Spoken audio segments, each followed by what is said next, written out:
দর্শক আসসালামু আলাইকুম। আমি ডাক্তার আহমেদ নাজমুল আনাম, শিশু কিশোর নবজাতক এবং শিশু হৃদরোগ বিশেষজ্ঞ। বরাবরের মতোই আপনাদের সবাইকে স্বাগতম জানাচ্ছি।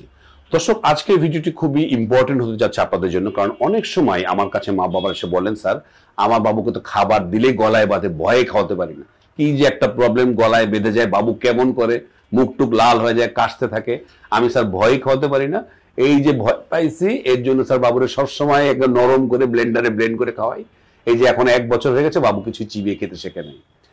তাহলে এটি কিন্তু একটা খুবই কমন সিনারিও। আমাদের কাছে মা বাবারা আসেন, বাবুর গলায় দিলেই বাবুর গলায় বেঁধে যায়।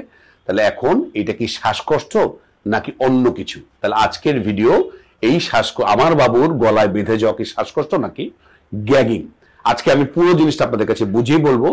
তাহলে আপনাদের কাছে ক্লিয়ার হয়ে যাবে এই যে আপনার খাবার খেতে ভয় লাগছে বা খাবার দিতে ভয় লাগছে আপনার বাবুকে, এবং আপনার বাবুকে আপনি চিবিয়ে খাবার শেখাতে পারছেন না।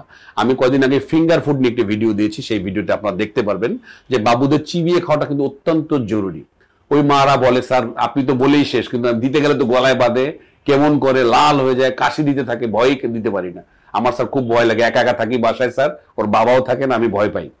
তাহলে এখান থেকে কিন্তু আপনাকে বেরিয়ে আসতে হবে এবং আপনাকে বুঝতে হবে কোনটি শ্বাসকষ্ট এবং কোনটি গ্যাগিং। আজকে আশা করছি পুরো ভিডিওটি দেখলে আপনার কাছে পুরো ক্লিয়ার হয়ে যাবে। মূল আলোচনায় আসি। প্রথমেই গ্যাগিং নিয়ে আমি বলবো। দেখুন, গ্যাগিং কিন্তু বাবুদের একটি নর্মাল প্রতিক্রিয়া।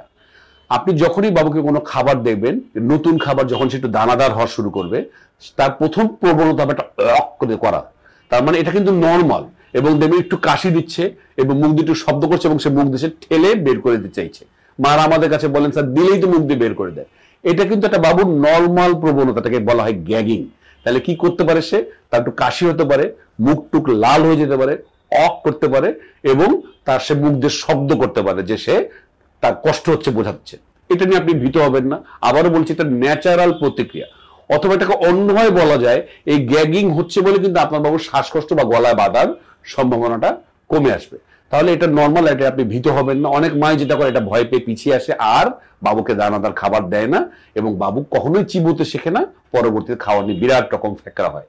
তাহলে আপনি বলবো শ্বাসকষ্ট আর গ্যাগিং সম্পূর্ণ ভিন্ন জিনিস। গ্যাগিং প্রতিটা বাবুর জন্য নর্মাল। হ্যাঁ, তাহলে এখন শ্বাসকষ্ট কি, কখন আমি বুঝবো আমার বাবুর জন্য ঝুঁকি হচ্ছে? যদি আপনি দেখেন বাবুর কাশি হচ্ছে না, দম আটকে গেছে, বাবু কোনো শব্দ বের করতে পারছে না এবং খাবারটাও ঠেলে বার করতে পারছে না, তাহলে সেটা কিন্তু শ্বাসকষ্ট, সেটা কিন্তু অবশ্যই বিপজ্জনক। তাহলে আপনার বাবুকে আপনি গ্যাগিং এর শ্বাসকষ্টর যে পার্থক্য, শ্বাসকষ্টকে আমরা চোকিং বলি, তাহলে চোকিং বা গ্যাগিং এখন থেকে আমরা তাই বলবো। তো চোকিং মানে শ্বাসকষ্ট হচ্ছে কিনা, তাহলে আমি বুঝবো কি করে?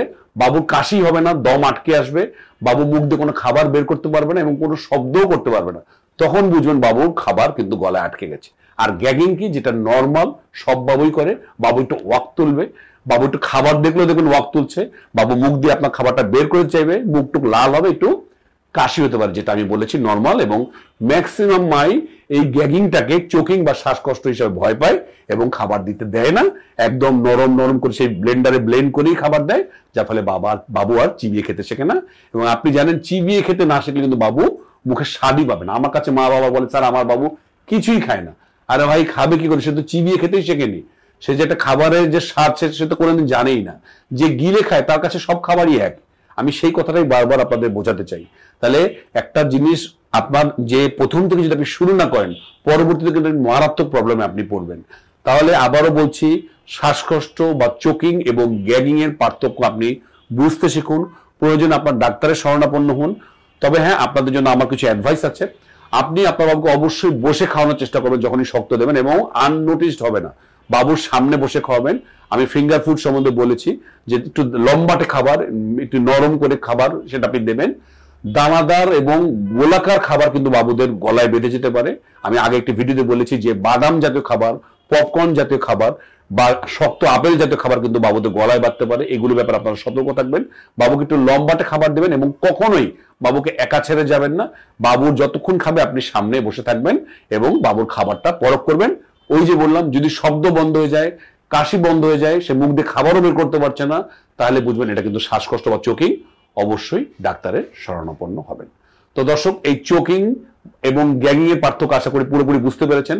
আপনাদের কোনো প্রশ্ন থাকলে কমেন্ট সেকশনে রাখতে পারেন। আজ এ পর্যন্তই। পরবর্তী নতুন কোনো ভিডিও নিয়ে আমি আপনাদের সাথে আবার হাজির হব। সেই পর্যন্ত বরাবরের মতোই আল্লাহ হাফেজ।